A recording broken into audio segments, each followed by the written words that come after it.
রবীন্দ্রনাথ ঠাকুর বললেই আমাদের সেই শব্দবন্ধটি মনে পড়ে। তিনি আমার মনের আনন্দ, প্রাণের আরাম, আত্মার শান্তি। কিন্তু এই আনন্দ, আরাম এবং শান্তি বাস্তব জীবনে ধরে রাখা বড়ই কঠিন কাজ। যাঁরা একে সহজ করে দেন তাঁদের আমরা ঋষি বলি। সেই অর্থে দেখতে গেলে রবীন্দ্রনাথও ঋষি কবি। কিন্তু এই যাত্রাটা, এই হয়ে ওঠাটা মোটেও সহজ ছিল না। সংসারের ঘূর্ণিপাকে, দুনিয়ার দুর্বিপাকে এবং একের পর এক বিচ্ছেদ ও মৃত্যু মিছিল সাথে করে এই হয়ে ওঠাটা সহজ ছিল না যে, সে কথা আগে অনেকবার বলেছি। তবে এবারে বলতে গিয়ে মনে হলো, আচ্ছা, লোকটার কখনো পাগল পাগল লাগেনি? অস্থির, ঝালাপালা হতেই তো পারে। তার ভেতরেও একটি উন্মাদনা ছিল, যাকে তিনি ঢেকে রাখতেন সর্বদা ঋষি সন্ন্যাসীর সাদা পোশাকের মোড়কে। হতেই তো পারে। অবশেষে প্রশ্নের কিছু উত্তর মিলল জয় গোস্বামীর একটি লেখায়। পাগল। গানে, কবিতায় রবীন্দ্রনাথ বারবার পাগলকে ডাকেন। নাটকে নিয়ে আসেন পাগলকে। সে পাগল গান গায়, সে পাগল ভালোবাসে, সে পাগল শিল্পী।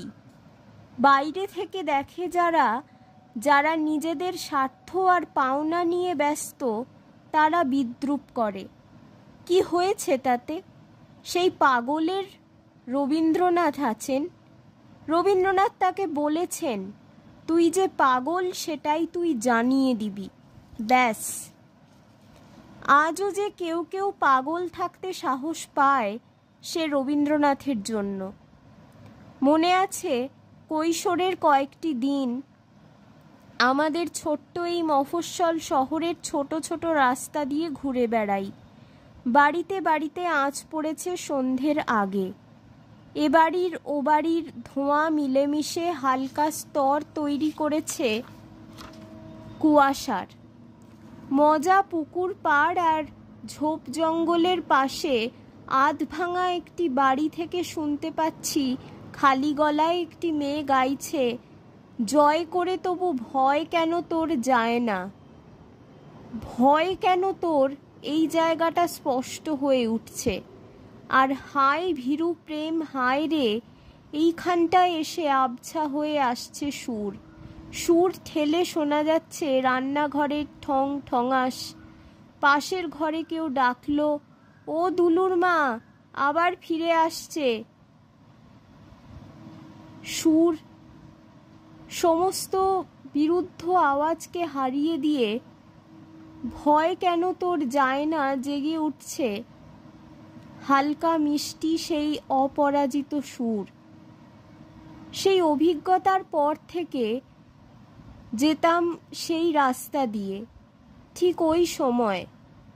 অথচ আরও 3 দিন শুনেছি ওই একই গান, জয় করে তবু। আর 2 দিন অন্য গানও শুনেছি, ও আমার দেশের মাটি। ও দুটো ছাড়া আর বোধহয় সে জানতো না কিছু। সে মানে সেই কিশোরীটি। জামা পরা ফ্যাকাশে চেহারার সেই রোগা মেয়ের পায়ে ছিল ছোটবেলায় ঘায়ের দাগ। তার নাম জানি না আজও, কথাও বলিনি কোনো দিন। তার ছিল ভাঙা বাড়ির ভাড়াটে।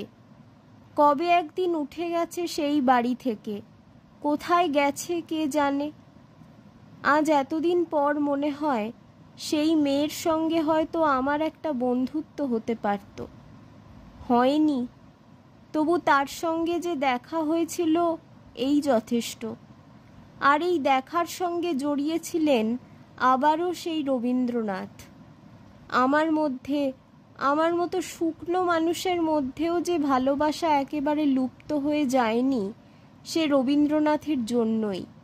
তাঁর গান আমাকে স্পর্শ করা মাত্রই তা বুঝতে পারি আজও। খ্যাপা তুই আছিস আপন খেয়াল ধরে, যে আসে তোরই পাশে সবাই হাসে দেখে তোরে। জগতে যে যার আছে আপন কাজে দিবানিশি, তারা পায় না বুঝে তুই কি খুঁজে খেপে বেড়াস জনম ভরে। তোর নাই অবসর নাইকো দোসর ভবের মাঝে, তোরে চিনতে যে চাই সময় না পাই নানান কাজে। ওরে তুই কি শুনাতে এত প্রাতে মরিস ডেকে, এ যে বিষম জ্বালা ঝালাপালা দিবি সবাই পাগল করে। ওরে তুই কি এনেছিস কি টেনেছিস ভাবের জালে, তার কি মূল্য আছে কারো কাছে কোনো কালে। আমরা লাভের কাজে হাটের মাঝি ডাকি তোরে, তুই কি সৃষ্টি ছাড়া নাইকো সারা রয়েছিস কোন নেশার ঘোরে। এ জগৎ আপন মতে আপন পথে চলে যাবে, বসে তুই আর এক কোণে নিজের মনে নিজের ভাবে। ওরে ভাই ভাবের সাথে ভাবের মিলন হবে কবে, মিছে তুই তারই লাগি আছিস জাগি না জানি কোন আশার জোরে। পাগল যে তুই কণ্ঠ ভরে জানিয়ে দে তাই সাহস করে।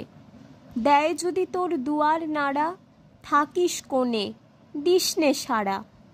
বলুক সবাই সৃষ্টি ছাড়া, বলুক সবাই কি কাজ তোরে।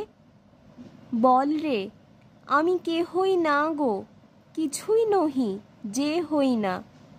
শুনে বনে উঠবে হাসি, দিকে দিকে বাজবে বাঁশি, বলবে বাতাস ভালোবাসি, বাঁধবে আকাশ অলখ ডোরে।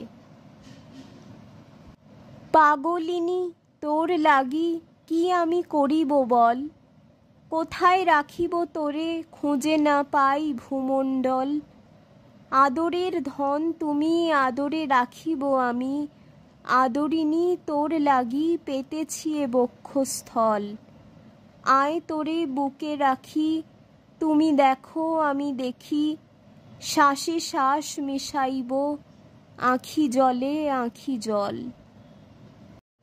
প্রত্যেকটি গানে পাগলের জয় জয়কার, কিন্তু পাগল হয়ে যাওয়া এত সহজ নয় সাংসারিক মানুষের পক্ষে।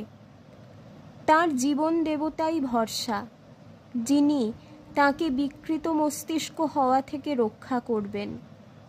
কিভাবে? তার স্তব শুনে।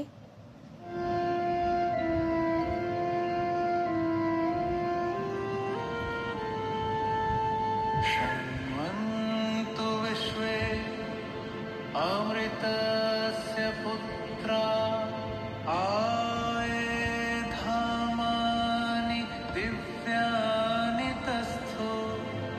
वेदाहमेतं पुरुषं महान्तम्, आदित्यवर्णं तमसः परस्तात्, तमेव विदित्वा मृत्युमेति।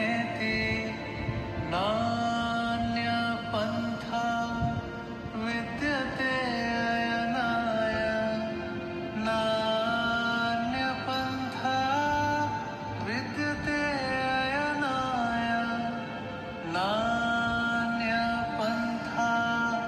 विद्यते अयनाय। এত শোক তাপ বিরহ কিভাবে সামলালেন রবীন্দ্রনাথ একার হাতে? কি করে বজায় রাখলেন স্বাভাবিকত্ব কোনো রকম বৈকল্যের আশ্রয় না নিয়েই? যেতে যেতে সেই উত্তরই খুঁজব দুটি গানে।